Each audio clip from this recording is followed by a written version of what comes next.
The Icelanders have a wonderful story about Skidbladnir, a mythical ship in folklore. Now, apart from its gigantic size, it had two qualities that made it unique. One, when it was becalmed out on the ocean, it could summon up a breeze from any direction to take it wherever it wanted to go. And two, it could be folded up so small and so light, you could carry it in your pocket. Imagine that. A ship that could take you wherever you wanted to go, and so small it weighed nothing. That is a perfect metaphor for an education. Like the ship, it weighs nothing, and it can take you wherever you want to go. The University of Adelaide was my mythical ship, and it has taken me on many perilous voyages and brought me home safely.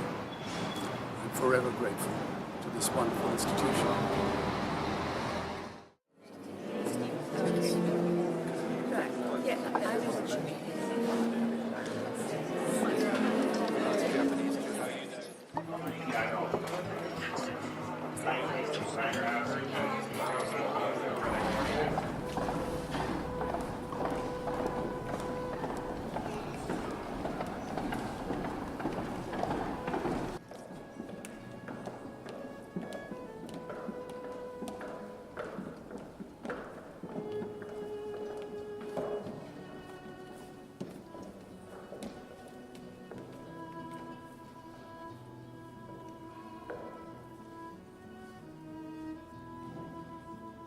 Ladies and gentlemen, welcome to the 2014 Alumni Recognition Ceremony. Mr. Philip Wollen, OAM, received a Bachelor of Economics from the University of Adelaide in 1977. At age 34, he was Vice President of Citibank. Australian Business Magazine rated him in the top 40 brightest and best headhunted executives in Australia. By age 40, his career had taken him around the world where he witnessed cruelty and suffering, so outrageous it resolved to give away everything he owned with warm hands and die broke. And those who have spoken to him will know that he often jokes that so far he's right on budget. Philip describes himself as a venture capitalist for good causes. He has donated millions to his 5 fingers, namely children, animals, the environment, aspiring youth, and the terminally ill. Over the past 25 years, he has supported 500 projects in 40 countries. He adopted Harvard professors Drucker and Buford's strategy, transitioning from seeking a successful life to living a significant life. He has funded numerous and diverse causes, including schools, orphanages, shelters, clinics, oncology, road trauma, children with handicaps and palliative care, wildlife sanctuaries for bears, lions, camps, migratory birds, primates, seals, turtle hatcheries, and cetaceans, biogas plants, ambulances, kindness farms, free mobile restaurants for the homeless, anti-rabies programs, flood, drought, and disaster relief, anti-whaling ships in Antarctica, undercover anti-poaching operations in Asia and Africa, the ballet, film, music, and the arts. Each project has a story, and his fingerprints are on every page. Philip travels tirelessly to inspect the projects he supports and delivers speeches to large audiences on ethics, peace, and sustainability. His words are heard and read by millions, translated into over 20 languages around the world. His footprint covers almost every continent on Earth. One unique project is Kindness House, a large, high-profile incubator building. It draws on his skills as a merchant banker by leveraging his financial capital with human assets rather than debt. Kindness House has incubated and seeded several groups, enabling them to grow from a kitchen table of volunteers into successful, vibrant and significant, award-winning, multi-million-dollar organisations. Over 300 highly qualified, energetic young people from over 40 NGOs work for social justice, health, education, the forests, the oceans, the environment, the arts, refugees, wildlife, and multiculturalism. In addition to his projects on the ground, for the past decade, Philip was awarded the Winston Constance Gold Medal, plus a cash prize of $25,000 to individuals who have devoted their lives to humanitarian causes. Past recipients include Dame Jane Quillon, Mrs. Monica Candy, Captain Paul Watson, Professor Colin Campbell, and Sir David Attenborough, among notable others.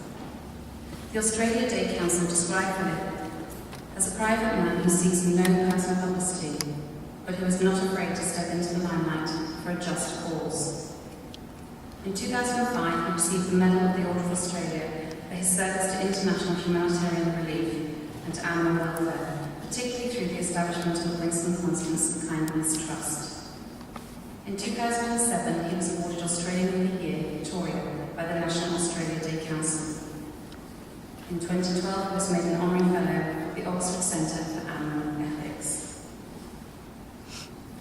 In recognition of his outstanding leadership and humanitarian commitments to children, aspiring youth, animals, the environment, and terminally ill, Vice-Chancellor, I present to you Mr. Philip Wollen, OAM, a fit and proper recipient of the Distinguished Alumni Award.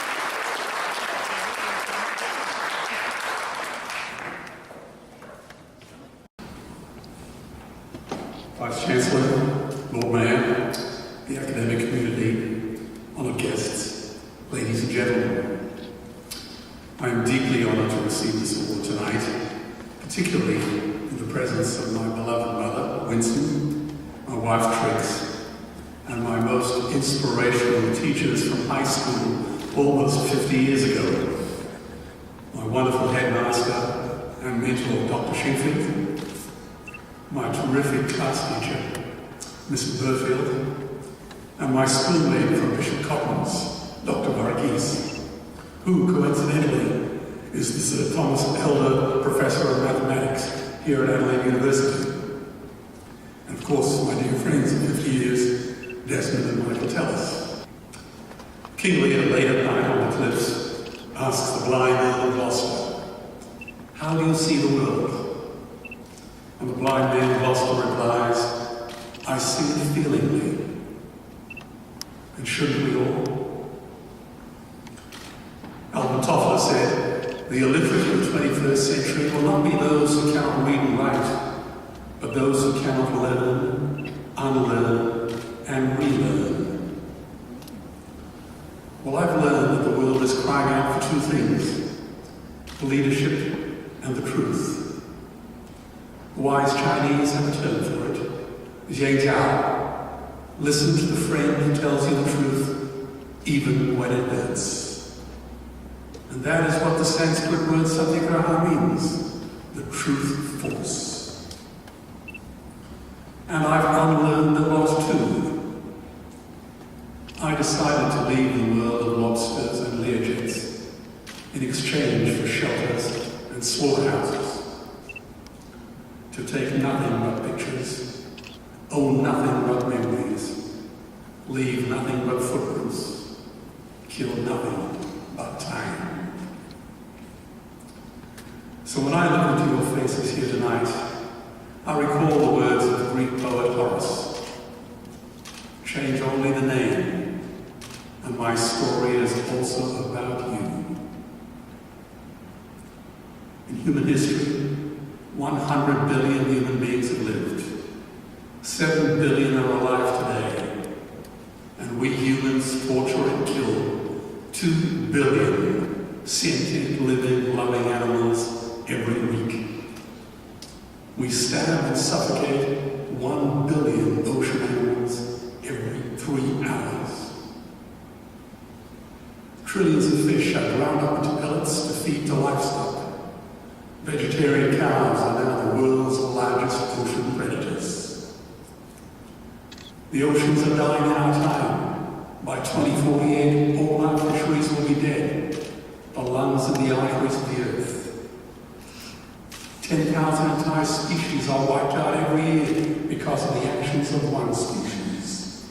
And we now face the 6th mass extinction in cosmological history.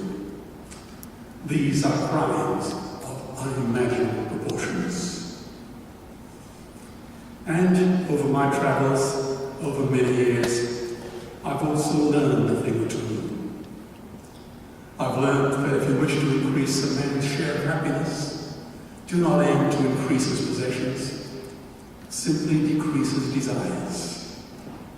Epicurus was correct, Socrates was correct.